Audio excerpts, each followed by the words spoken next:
mở mình có hiểu về gì. Nếu vậy nó đại đồng bộ hóa cái nhiều lắm. Dạ.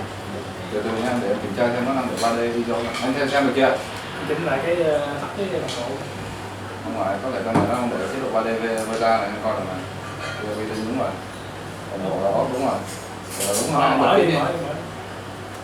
mở nó on. On này nó cũng đúng rồi. Anh ơi, nhớ cái máy này. Chưa mở. Anh có vội lắm không? Rồi chưa? Anh rất là vội. Không à.